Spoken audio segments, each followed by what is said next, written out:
Hello students, कैसे हैं आप सभी। Welcome back to the knowledge flow where ideas stream freely. So आज मैं लाई हूँ आपके लिए एक नया नोटिफिकेशन की डिटेल्स, जो कि है notification railway RRB junior engineer JE exam 2025। So आज की हम इस वीडियो में क्या डिस्कशन करेंगे। So basically we will discuss about the junior engineering exam process, application process, eligibility and selection procedure, even the important dates, vacancy details, total post, ये सारी चीजें हम डिस्कस करेंगे in today's video, right.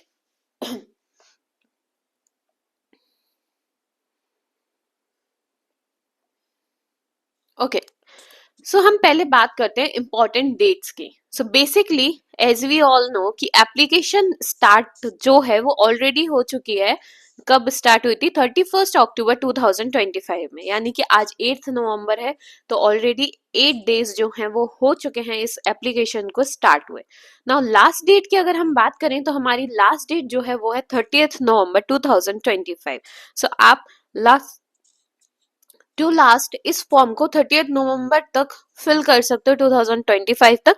And मेरा ये personal suggestion है, जो कि मैं अपने हर वीडियो में देती हूँ, नोटिफिकेशन की वीडियो में, कि लास्ट डे के लिए आप लोग वेट बिल्कुल ना करें कि अरे ठीक है अभी तो है टाइम, हम भर देंगे, फॉर्म फिल कर देंगे और फिर आराम से 29-30 को आप फिल करने जा रहे हो।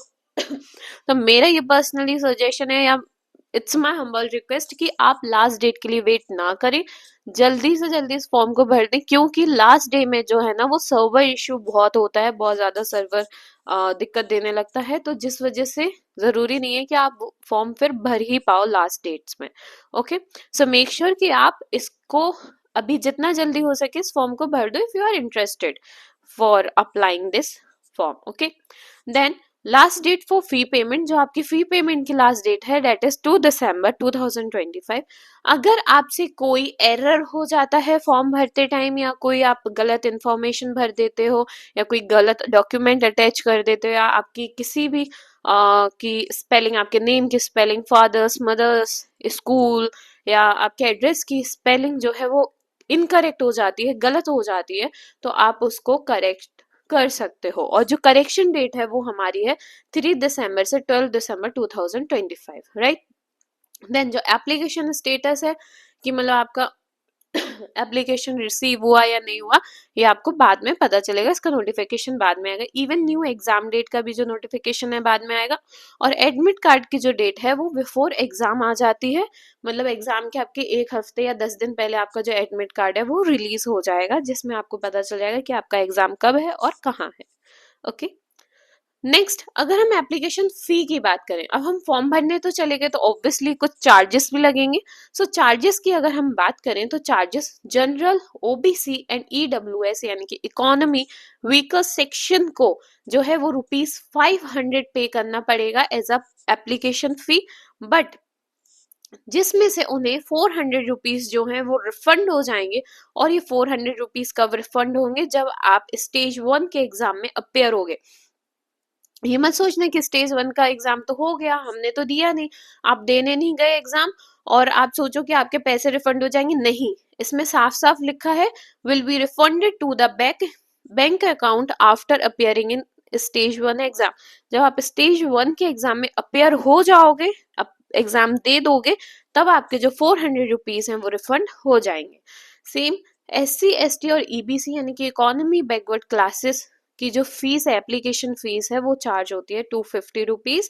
एंड जितनी भी कैटेगरीज है हमारी, जनरल हो चाहे ओबीसी हो या ईडब्ल्यूएस हो, ईबीसी हो या SC ST, उन सबकी जो फीमेल्स हैं सबकी एक ही फीस है ₹250। ओके, और ये जो आपके ₹250 हैं ये आपके रिफंड हो जाएंगे कब? जब आप स्टेज 1 के एग्जाम में अपेयर हो जाओगे। ओके, नेक्स्ट अब हम पेमेंट मोड की बात करें तो इसमें आपकी जो एप्लीकेशन फीस की पेमेंट है, यानी कि जो आपके फॉर्म की पेमेंट है, वो ऑनलाइन ही होगी।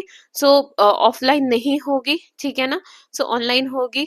तो आप डेबिट कार्ड से कर सकते हो, क्रेडिट कार्ड से कर सकते हो, इंटरनेट बैंकिंग से कर सकते हो, IMPS से कर सकते हो, कैश कार्ड, मोबाइल वॉलेट से कर सकते हो, या अपनी UPI ID और QR कोड का भी उसमें ऑप्शन होता है, तो आप उनसे भी कर सकते हो।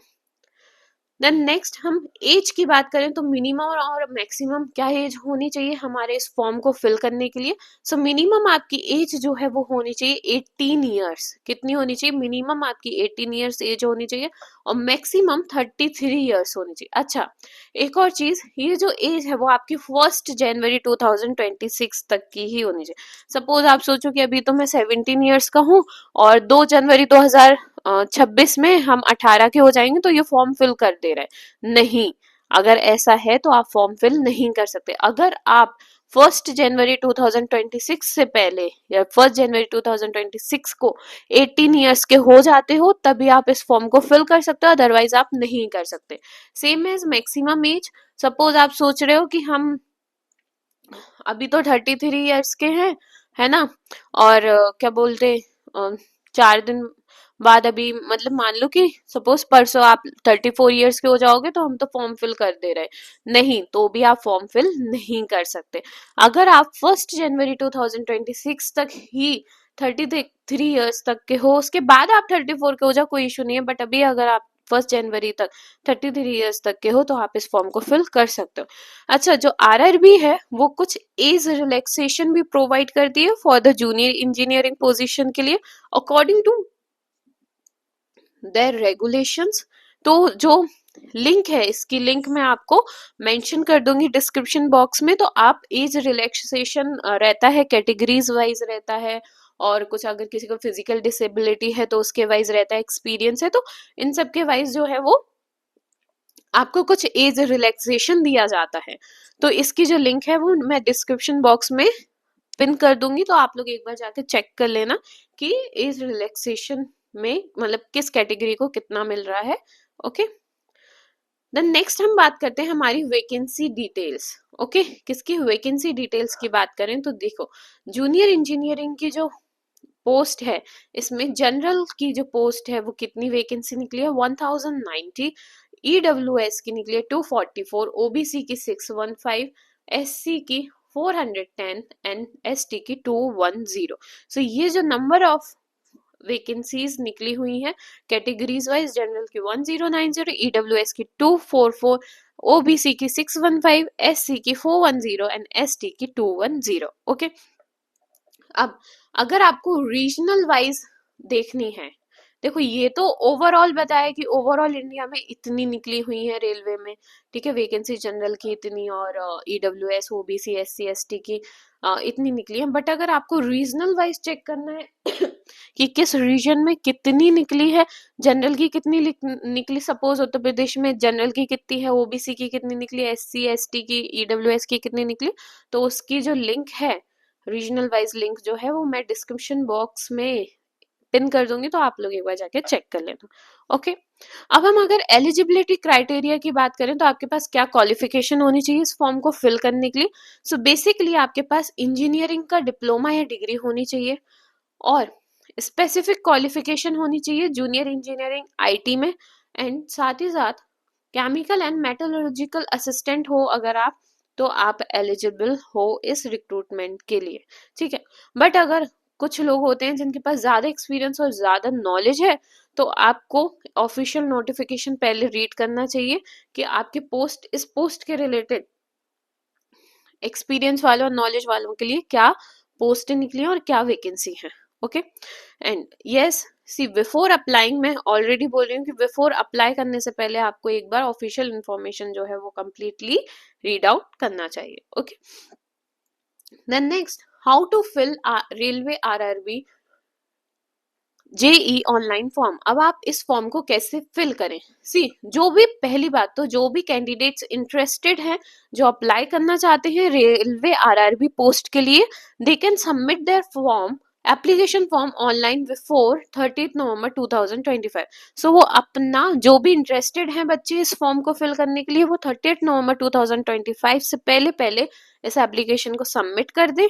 ओके, अब देन नेक्स्ट है यूज द क्लिक या link provided below under important link section two apply directly, यानी कि जो लिंक है वो आपको कहाँ मिल जाएगी, डिस्क्रिप्शन बॉक्स में मिल जाएगी ये लिंक भी, जिससे आप डायरेक्टली अप्लाई कर सकोगे अपने फॉर्म को फिल करने के लिए। ओके, ऑल्टरनेटिवली आपके पास एक और ऑप्शन रहता है कि आप ऑफिशियल जो वेबसाइट है, आप गूगल पे सर्च करोगे रेलवे आरआरबी, तो ऑफिशियल वेबसाइट आपकी खुल जाएगी, वहां पे जाके भी आप रजिस्टर करके आप अपना फॉर्म फिल कर सकते हो। मैं भी लिंक प्रोवाइड कर दूंगी डिस्क्रिप्शन बॉक्स में, और ऑफिशियल वेबसाइट पे भी जाके आप कर सकते हो और अपना एप्लीकेशन प्रोसेस ऑनलाइन जो है वो कंप्लीट कर सकते हो। And yes, last make sure कि जो आपका एप्लीकेशन प्रोसेस है वो जो डेडलाइन है हमारी 30 नवंबर 2025 उसके पहले आप कंप्लीट कर दो। ओके, देन नेक्स्ट, अगर हम मोड ऑफ सिलेक्शन की बात करें तो मोड ऑफ सिलेक्शन क्या है? सो बेसिकली द 4 स्टेप्स हैं, मतलब 4 स्टेप्स हमें कंप्लीट करने पड़ते हैं अगर हमें सिलेक्शन चाहिए है आरआरबी जूनियर इंजीनियरिंग पोस्ट के लिए। सो पहला हमारा होता है, फर्स्ट हमारा है सीबीटी, यानी कि कंप्यूटर बेस्ड टेस्ट होता है। इसमें कोई भी पेपर सब्जेक्टिव नहीं होता, रिटन नहीं होता, सारे आपके कैसे होंगे, कंप्यूटर बेस्ड होंगे, यानी कि ऑब्जेक्टिव एमसीक्यूज में होंगे। ठीक है, देन सेकंड, अगर आप फर्स्ट क्लियर कर लेते हो तो सेकंड भी आपका कैसा होगा, सीबीटी ही होगा, यानी कि कंप्यूटर बेस्ड टेस्ट ही होगा। देन थर्ड, आप जब दोनों एग्जाम क्लियर कर लोगे, फर्स्ट और सेकंड स्टेप दोनों कंप्लीट कर लोगे, फिर थर्ड आएगा आपका document verification. So at the time of completing your application process, जो भी आपने डॉक्यूमेंट्स दिए थे, तो अब जब आपके ये 2 स्टेप्स पूरे हो जाएंगे तब आपके वो डॉक्यूमेंट्स क्या किए जाएंगे, वेरीफाई किए जाएंगे कि जब आपने एप्लीकेशन फॉर्म फिल किया था तो आपने डॉक्यूमेंट सही लगाए थे अपने या नहीं लगाए थे। अगर वो डॉक्यूमेंट वेरीफाई नहीं किए तो आप वहां से रिजेक्ट हो जाओगे, और अगर वेरीफाई हो गए तो फिर आप नेक्स्ट स्टेप यानी कि मेडिकल एग्जामिनेशन के लिए क्वालिफाई कर जाओगे। और अगर आप मेडिकल एग्जामिनेशन के लिए भी क्वालिफाई कर जाते हो तो ये जो जॉब है वो आपकी पक्की हो जाएगी। ओके, सो ये आज की इस वीडियो में मैंने पूरी डिटेल्ड इंफॉर्मेशन आपको दी है railway RRB junior engineering online form के बारे में, आप जाके देख सकते हो। और जो 3 लिंक्स मैंने बोला था कि मैं आपको डिस्क्रिप्शन बॉक्स में आप चेक कर लेना, एक आपको एज रिलैक्सेशन की लिंक मिलेगी कि हम अगर हमारी एज ज्यादा या ज्यादा वालों को एज रिलैक्सेशन मिलता, कम को कभी नहीं मिलता। ओके, सो एज रिलैक्सेशन की किस कैटेगरी के लिए कितना एज रिलैक्सेशन है, या एक्सपीरियंस के ऊपर भी एज रिलैक्सेशन मिल जाता है। ओके, देन नेक्स्ट आपको क्या मिल जाएगी, रीजनल वाइज वैकेंसी डिटेल्स की भी लिंक आपको मिल जाएगी। ठीक है, और आपको किस लिंक पे जाके अप्लाई करना है ये लिंक भी आपको मिल जाएगी। तो ये जो तीनों लिंक हैं वो आपको कहाँ पे मिलेंगी, आपके डिस्क्रिप्शन बॉक्स में मिल जाएंगी। तो आप एक बार जाके जरूर डिस्क्रिप्शन बॉक्स चेक कर लेना। और नेक्स्ट आप किस किस नोटिफिकेशन के लिए वीडियो चाहते हो वो कमेंट करके मुझे जरूर बताइएगा, एंड इस वीडियो को लाइक करना ना भूलें।